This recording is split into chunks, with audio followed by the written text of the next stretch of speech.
Welcome students to the 32nd lecture of English grammar course. आज के इस lecture में हम देखने जा रहे हैं एक्टिवाइज क्या होते हैं और पैसिवाइज क्या होते हैं। चलिए स्टार्ट करते हैं आज का लेक्चर।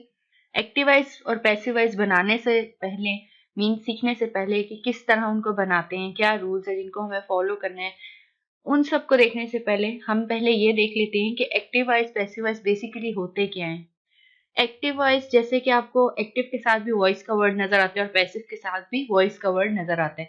तो वॉइस बेसिकली क्या है? वॉइस एक वर्ब की फॉर्म है, जिसका मतलब अगर तो जब हमारा जो एक उसकी फॉर्म होती है एक्टिव होती है और एक होती है पैसिव। तो इसमें जब एक्टिव की जब हम बात कर रहे होते हैं तो उसमें हमारा जो सब्जेक्ट है वो खुद काम कर रहा होता है। जो मेन जो परफॉर्मर है वो हमारा क्या होता है? सब्जेक्ट होता है। But in case of passivise या तो हमारा जो सब्जेक्ट है उसके लिए काम किया जा रहा होता है या फिर उस पर काम किया जा रहा होता है। तो उस केस में हम उसको क्या कहते हैं? पैसिवाइज कहते हैं। यहाँ पे मैंने वैसे एग्जाम्पल के तौर पर लिखा है, आपको इसे देख के परेशान होने की जरूरत नहीं है कि ये मैंने कैसे कन्वर्ट किए। ये हम डिटेल में नेक्स्ट लेक्चर में देखेंगे विद प्रॉपर रूल्स। आज के लेक्चर में सिर्फ हम इंट्रोडक्शन देखेंगे कि क्या क्या हम चीजें इसमें देखते हैं, उन सबको देखेंगे। सबसे पहले जैसे कि एग्जांपल में आपको नजर आ रहा होगा कि अली ईट्स एन एप्पल, और इसके साथ मैंने आगे ए लिखा है जिसका मतलब है एक्टिवाइज। अब यहाँ पे आपको नजर आ रहा होगा कि अली क्या है? हमारे पास सब्जेक्ट है। ईट्स क्या है? हमारे पास फॉर्म ऑफ वर्ब है। और एप्पल हमारे पास क्या है? ऑब्जेक्ट है। यहाँ पे हमारे पास जो मेन काम करने वाला है, Ali eats an apple, Ali apple खाता है। अब अली जो है मेन यहाँ पे हमारा क्या है? जो सब्जेक्ट है वही हमारा क्या कर रहा है? द डूअर है, जो काम कर रहा है, परफॉर्म कर रहे हैं। तो ये हमारे पास क्या हो गया? एक्टिवाइज। अब इसी को जब हम पैसिवाइज में चेंज करेंगे, an apple is eaten by Ali. अब यहाँ पे हमारे पास जो ऑब्जेक्ट है वो स्टार्ट में आ गया है, फिर उसके बाद हमारे पास फॉर्म ऑफ वर्ब आई है और अली हमारा बिल्कुल एंड में चला गया जो कि हमारा सब्जेक्ट था। तो ये अब हमारा क्या बन गया है? पैसिवाइज। और यहाँ पे जो हमारा सब्जेक्ट है उसके लिए काम हो रहा है, उस पे काम हो रहा है ना। सब्जेक्ट खुद तो काम नहीं कर रहा है जिस तरह हमारा एक्टिवाइज में कर रहा था। तो ये हमारे पास क्या है? पैसिवाइज की एग्जांपल। अब हम देख लेते हैं कि कौन कौन से टेंसेस हैं जिनके हम एक्टिवाइज पैसिवाइज बना सकते। हमारे पास टोटल, जैसे कि आपको पता होगा, जैसे कि हमने टेंसेस की सीरीज कवर कर ली हुई है और उसमें एक एक चीज आपको डिटेल में बता दी गई हुई है। और उस लिहाज से आपको पता ही होगा कि हमारे कितने टोटल टेंसेस होते हैं। होते तो 3 है, बट उनकी आगे फर्दर अगर हम देखें तो डिटेल, तो हमारे पास टोटल 12 बनते हैं। और उन 12 में से टोटल 8 हैं जिनको आप एक्टिवाइज और पैसिवाइज में यूज कर सकते हैं। और वो 8 कौन से हैं? जब आप प्रेजेंट की बात करें तो प्रेजेंट इंडेफिनिट टेंस हो सकता है, प्रेजेंट कॉन्टिन्यूअस हो सकता है, प्रेजेंट परफेक्ट हो सकता है, पर प्रेजेंट परफेक्ट कॉन्टिन्यूअस नहीं हो सकता।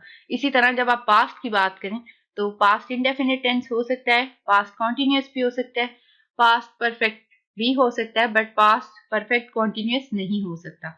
जब आप फ्यूचर की बात करें तो फ्यूचर में हमारे पास फ्यूचर इंडेफिनिट टेंस मीन जो फ्यूचर सिंपल टेंस होता है वो हो सकता है, फ्यूचर कॉन्टिन्यूअस नहीं हो सकता, फ्यूचर परफेक्ट भी हो सकता है, बट फ्यूचर परफेक्ट कॉन्टिन्यूअस नहीं हो सकता।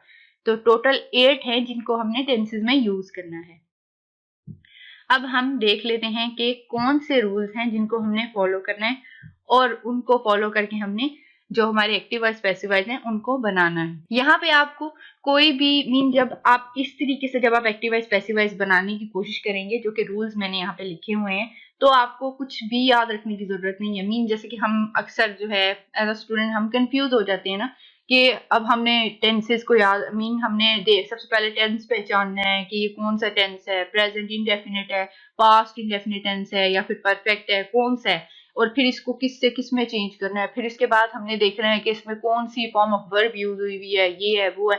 ये सब चीजें देखने की हमें जरूरत नहीं है। हमने इस चीज को खत्म करने के लिए जस्ट यहाँ पे ये जो रूल्स हैं इनको याद रखना है। और रूल्स के बीच में जो रूल्स हैं वो हमारे पास सिर्फ 4 हैं, उसके अलावा जो चेंजेस का पार्ट है वो आपने रिमेम्बर रखने हैं। के अगर तो आपके पास ये चेंजेस होंगे टेंस में, जो आपका सेंटेंस है, तो आपने उसको इन चेंजेस में तब्दील करना है। अब हम देख लेते हैं कि क्या रूल्स हैं।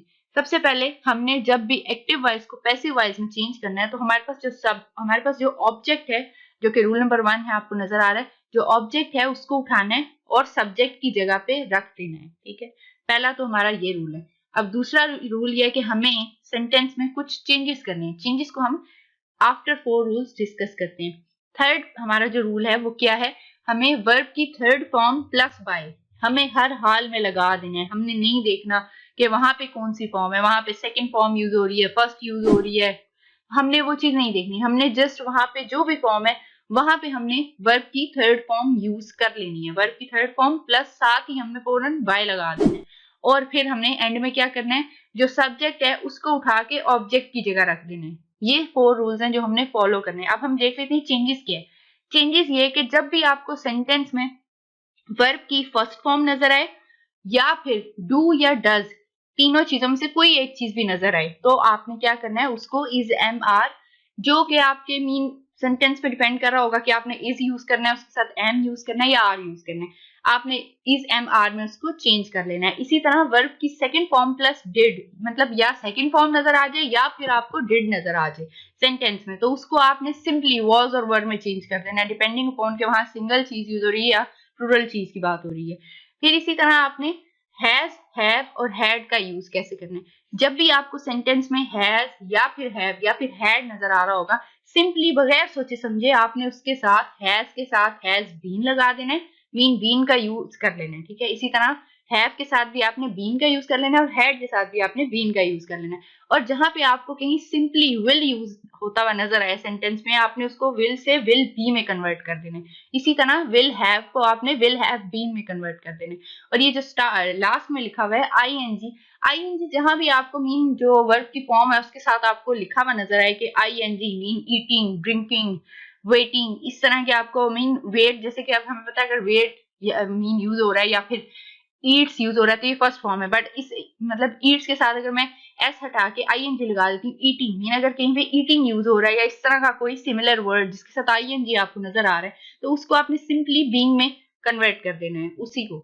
तो इसी तरह अब जो है एक और चीज यहाँ पे कि कहीं भी आपको अगर सेंटेंस में इज एम आर यूज होता हुआ नजर आया है, मीन के पहले से इज या एम या आर यूज हुआ हुआ है सेंटेंस में, तो उसको आपने किसी और चीज में चेंज नहीं करना। इसी तरह कहीं पे अगर वॉज और वर यूज हुआ हुआ है तो उसको भी आपने किसी और चीज में चेंज नहीं करना।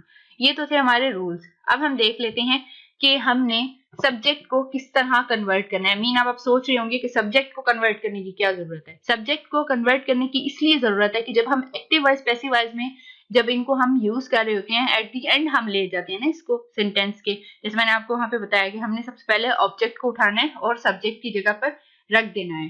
तो जब हम इसको लास्ट में फिर हमने पढ़ा कि जब हम सब्जेक्ट को उठाएंगे तो उसको जाहिर बात है फिर ऑब्जेक्ट की जगह पे रख देंगे। तो वो जब हमने पढ़ा था तो उसमें एक चीज ये थी कि जब हम एंड में यूज कर रहे हैं तो अब हम एंड में ही तो नहीं यूज कर सकते, मीन ही शी ये जो है ये उसकी एक सब्जेक्टिव फॉर्म है, मतलब सब्जेक्ट की एक सब्जेक्टिव फॉर्म है, हमें इसको इसकी ऑब्जेक्टिव फॉर्म में यूज करना है सेंटेंसेस में। तो वो हम किस तरह यूज करेंगे, ही जो है वो हिम से डिनोट होता है, शी हर से डिनोट होता है, इट को आप इट ही यूज करेंगे, दे को हम देम में यूज करते हैं, आई को हम मी में यूज करते हैं, वी को हम अस में कंसिडर कर रहे होते हैं और यू को हम यू ही लिखते हैं। That's all for today's lecture. Next lecture में हम इसी को एग्जांपल्स के थ्रू देखेंगे कि किस तरह हम इन रूल्स को इंप्लीमेंट कर सकते हैं। Thank you. That's all for today's lecture. दिए गए क्वेश्चन का करेक्ट आंसर कमेंट बॉक्स में जरूर टाइप करें। अगर वीडियो अच्छी लगे तो वीडियो को लाइक करना और चैनल को सब्सक्राइब करना मत भूलिएगा। Thank you.